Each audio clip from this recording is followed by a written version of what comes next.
Good evening बच्चों, welcome eight सजना classes. आज आप लोगों का सीएमए इंटर का डायरेक्ट टैक्स और इनडायरेक्ट टैक्स का पेपर था जो मैं आपसे डिस्कस करने जा रहा हूँ। आगे बढ़ने से पहले अगर आप इस चैनल में नए हैं तो आप इस चैनल को जरूर शेयर, लाइक एंड सब्सक्राइब करें। और थोड़ा सा मैं आपको हमारे इंस्टीट्यूट के बारे में बता दूँ। सचिन अजमेरा क्लासेस जयपुर में सिचुएटेड है, जो CMA foundation, inter final, all level की क्लासेस प्रोवाइड कराती है। हमारी क्लासेस सभी मोड पे अवेलेबल है, ऑनलाइन, ऑफलाइन एंड रिकॉर्डेड। और पिछले 22 सालों से हम सीए और सीएम की क्लासेस चला रहे हैं। पिछले 5 सालों में सचिन क्लासेस ने टोटल 65 AIR सिक्योर किए और हम कंटिन्यूसली हर अटेम्प्ट में 9 to 10, 9 to 14 AIR तक हम दे रहे हैं। सबसे खास बात है, यहाँ पे सारे सब्जेक्ट एक ही रूप के अंदर प्रोवाइड किए जा रहे हैं विद एक्सपीरियंस फैकल्टी, जिनको 15 से लेकर 22 साल तक का क्या है एक्सपीरियंस है। एंड यहाँ पे सारे सब्जेक्ट बच्चों ने लेते हुए हम यहाँ पे AIR सिक्योर की है। ऐसा नहीं है कोई पर्टिकुलर सब्जेक्ट लेके, ये सारे बच्चे वो है जिन्होंने सारे सब्जेक्ट यहीं लिए हैं। आप देखेंगे दिसंबर 19 में 10 AIR सिक्योर की है, दिसंबर 21 में हमने अगेन 9 AIR सिक्योर की है। उसके बाद हमने दिसंबर 22 में हमने 10 AIR अगेन सिक्योर किया। उसके बाद जून 23 में 14 AIR एक ही इंस्टीट्यूट से सारे सब्जेक्ट पढ़ते हुए इंटर और फाइनल में सिक्योर किया। उसके बाद दिसंबर 23 में हमारी अगेन 9 AIR आई, जिसमें स्वाति अग्रवाल AIR 2 भी यहीं से थी। और अगेन जो लास्ट अटेम्प्ट था जून 24, हमने ऑल ओवर इंडिया 9 इंटर और फाइनल में रैंक सिक्योर करते हुए पिछले 5 सालों में 65 AIR सिक्योर की है। हमारे नए बैचेज दिसंबर 25 के लिए 20 दिसंबर से स्टार्ट हो रहे हैं और जून 25 और दिसंबर 25 के लिए 20 दिसंबर 2024 से स्टार्ट हो रहे हैं। बच्चों, ये कुछ प्रमोशनल बातें थी। आइए आज का पेपर अपन फटाफट देखते हैं, क्योंकि कल आपके पेपर है, तो आइए हम उसको फटाफट देखते हैं।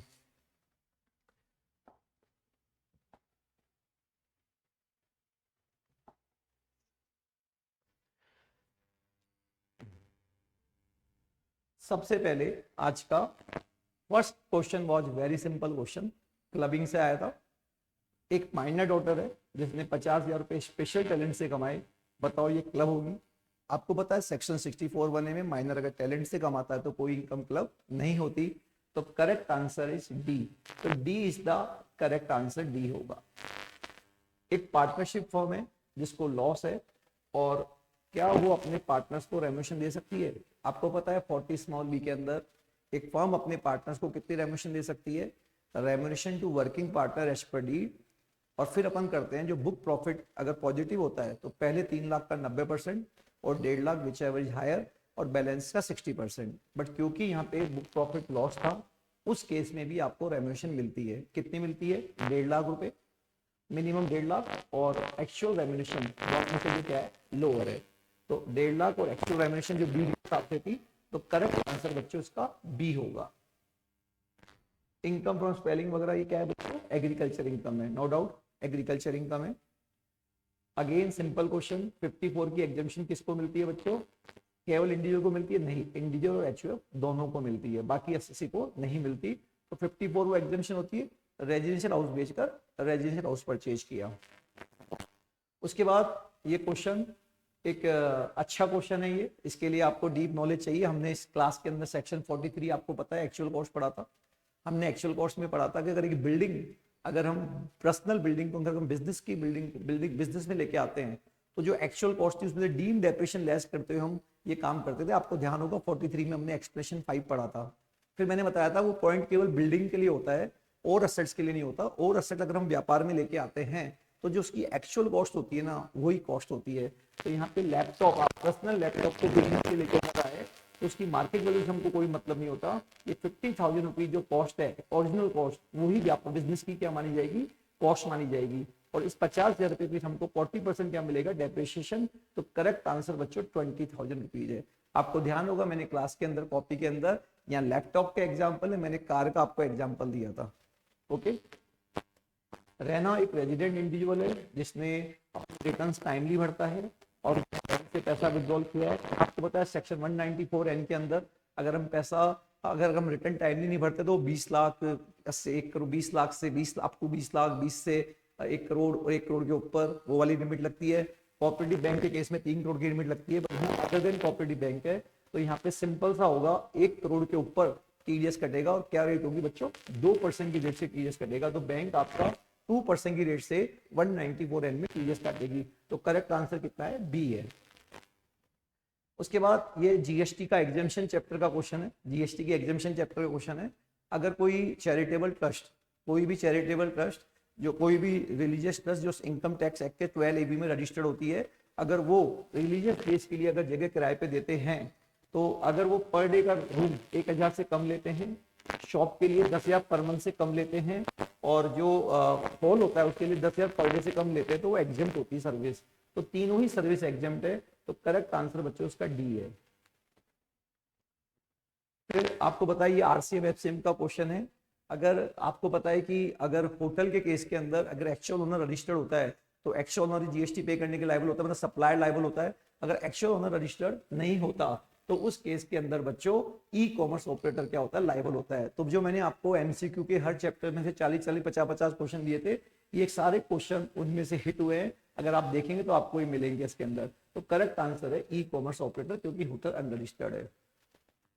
बताइए, ये क्वेश्चन भी मेरी एमसीक्यू वाली फाइल में था कि अगर अगर बताओ ऐसा कौन सा प्रोडक्ट है जहां सेंट्रल एक्साइज ड्यूटी भी लग रही है जीएसटी आने के बाद, और ये भी लग रहा है, तो बताओ वो प्रोडक्ट तंबाकू है, तंबाकू प्रोडक्ट्स। तो तंबाकू ऐसा प्रोडक्ट्स है, बाकी सब प्रोडक्ट्स पे तो अब जीएसटी आ गया, बट इस पर सेंट्रल एक्साइज ड्यूटी भी लगती है और जीएसटी भी लगता है। ठीक है, तो इसका आंसर ये है।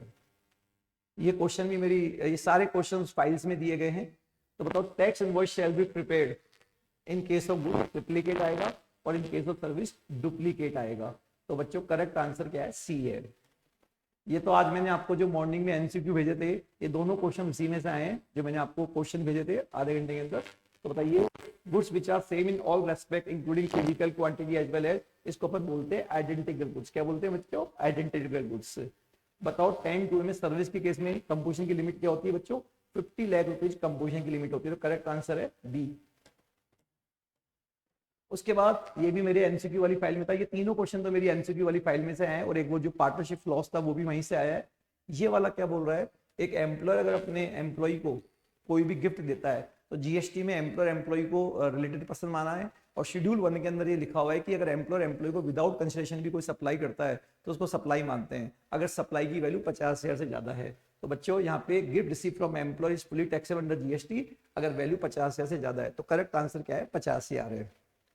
बच्चों ये क्वेश्चन थोड़ा सा इंडियन कस्टम वाटर, आज तक क्या होता था आपको पता है, इंडियन अपन बोलते हैं टेरिटोरियल वाटर को अपन बोलते हैं 12 न्यूटिकल माइल्स, कॉन्टिनेंटल शेल्फ को बोलते हैं 24, और एक्सक्लूसिव इकोनॉमिक जोन को बोलते हैं अपन 200 न्यूटिकल माइल्स। तो जो इंडियन टेरिटोरियल वाटर की जो इसने वर्ड यूज किया है, Indian custom water, not territorial water, custom water use किया है। तो कस्टम वाटर में बच्चों 200 न्यूटिकल माइल्स तक आता है।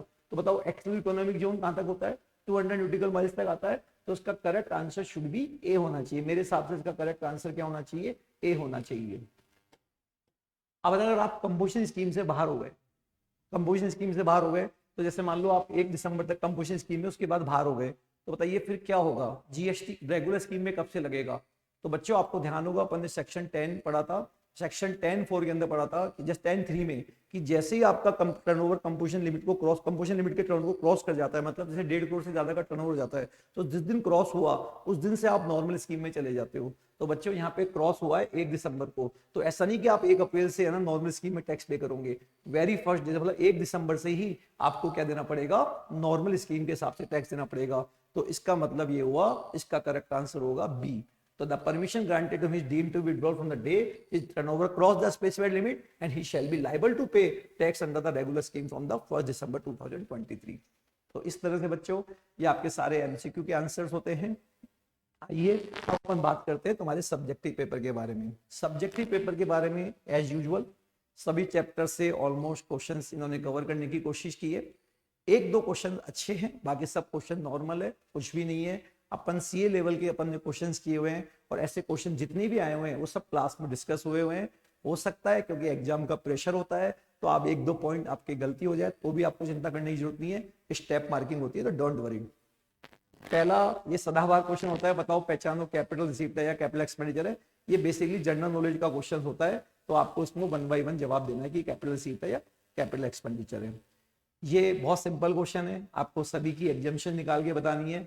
बहुत क्वेश्चंस आपने ऐसे किए हुए हैं, तो ये वाला सिंपल क्वेश्चन है और यहाँ आपको कॉमन सेंस से इस क्वेश्चन को करना पड़ेगा। उसके बाद हाउस प्रॉपर्टी का बहुत सिंपल क्वेश्चन है, लेट आउट है, लेट आउट के बाद एसओपी है और अंडरलाइन रेंट है। ऐसे क्वेश्चन अपन ने काफी किए हैं और कल जब मैंने आपको बता रहा था तो मैंने बताया था कि ये 30,000 रुपए तक का इंटरेस्ट अलाउड होगा, क्योंकि लेट आउट के केस में 30,000 नहीं पूरा अलाउड होता है। 30 मत करना, सॉरी 30 मत करना, पूरा अलाउड होगा, क्योंकि वो एसओपी के केस में होता है 30। वो बात इन्होंने यहाँ पूछ भी ली है। तो ये क्वेश्चन सिंपल था, 3 ये क्वेश्चन आराम से आप कर सकते थे। और ये ध्यान रखना, मैंने आपको कल भी वीडियो में कहा था कि फॉर्म का असेसमेंट जरूर करना है, और देखिए एग्जाम के अंदर वो क्वेश्चन आ गया। और मैंने जब आपकी टेस्ट सीरीज ली थी वहां भी फॉर्म का असेसमेंट दिया था और बार बार मेंशन किया है कि फॉर्म का असेसमेंट मत छोड़ना, और फॉर्म के असेसमेंट पे ऊपर ये क्या आ गया, क्वेश्चन आ गया। ठीक है, उसके बाद कैपिटल गेन का बहुत सिंपल सा क्वेश्चन है, आपने प्लॉट बेचा और प्लॉट बेचने के बाद आपने इसको पावर फाइनेंस कॉर्पोरेशन की बॉन्ड 6 महीने में एक्वायर कर लिए, तो बहुत सिंपल सा क्वेश्चन है, मतलब इसके अंदर पूरे 7 नंबर सिक्योर हो जाने चाहिए। ये अदर सोर्स का सिंपल क्वेश्चन है, अदर सोर्स का सिंपल क्वेश्चन है। 70,000 रुपए तुम्हारी इनकम होगी, 1200 रुपए खर्चे लेस हो जाएंगे, 45,000 रुपए इनकम टैक्स रिफंड है, वो तो इनकम नहीं होती, बट उसका जो ब्याज 7,000 रुपए वो इनकम है। मैरिज एनिवर्सरी के दिन फ्रेंड से इनकम मिला, वो तुम्हारी क्या है, इनकम है। और गिफ्ट रिसीव फ्रॉम सन ये रिलेटेड हो गया, तो ये क्या है, इनकम नहीं होगी। तो बहुत सिंपल सा क्वेश्चन है। तो मेरे हिसाब से 4A और 4B अगर आपको फॉर्म का असेसमेंट आता तो ये क्वेश्चन भी बिल्कुल सिंपल है। ओके, उसके बाद सेट ऑफ का क्वेश्चन मैंने कल भी कहा था, 3-4 क्वेश्चंस की जरूर प्रैक्टिस करना, क्योंकि सेट ऑफ का क्वेश्चन बार बार आता है। तो सेट ऑफ का क्वेश्चन यहाँ बिल्कुल सिंपल सा क्वेश्चन था। हाँ, ये उसके साथ आया है हाउस प्रॉपर्टी के जितने भी प्रोविजंस होते हैं 24, उससे रिलेटेड एटीसी के अंदर प्रिंसिपल का डायरेक्शन मिलता है, वो सारी बातें यहाँ पे दी गई है। तो मिक्स क्वेश्चन था बेसिकली हाउस प्रॉपर्टी का। उसके बाद जीएसटी के इनडायरेक्ट फीचर्स है जीएसटी का और ये काउंसिल, ये तो मैंने आपको बहुत पहले ही बोल दिया था कि फर्स्ट चैप्टर के अंदर ये क्वेश्चन बार बार पूछे जाते हैं। तो फर्स्ट चैप्टर के अंदर ये क्वेश्चन है, प्योरली थ्योरेटिकल क्वेश्चन था। ये आरसीएम का क्वेश्चन था, बिल्कुल सेम क्वेश्चन अपन ने जब आपका टेस्ट लिया था वहां ये पूछा हुआ है, आरसीएम का क्वेश्चन था। ये क्वेश्चन जो है वो वैल्यूएशन से आया है। जनरली वैल्यूएशन के क्वेश्चंस वैल्यूएशंस के आते हैं, रूल्स के नहीं आते, तो बट इस बार आपसे वैल्यूएशन रूल्स में पूछ लिया गया, तो ये क्वेश्चन मैं कह सकता हूँ थोड़ा अलग हटके था। बाकी सारे क्वेश्चन अपने आराम से यहाँ पे किए हुए हैं।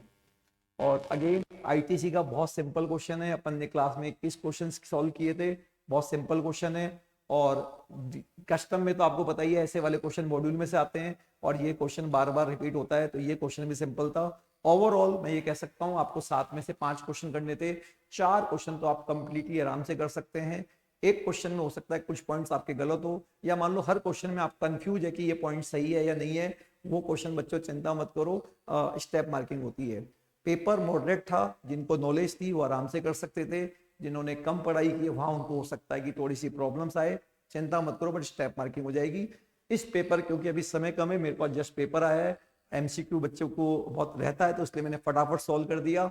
अगर मेरे से कोई जाने अनजाने में कोई अगर कोई एमसीक्यू के गलत आपको लगता है कि सर का ये आंसर गलत है, तो आप कमेंट बॉक्स में जरूर करें, उसके बारे में मैं रिंग थिंक जरूर करूंगा, बट एक बार प्राइमरी पीसी मेरे हिसाब से सब आंसर सही है। Thank you very much, all the best बच्चों फॉर अपकमिंग एग्जाम।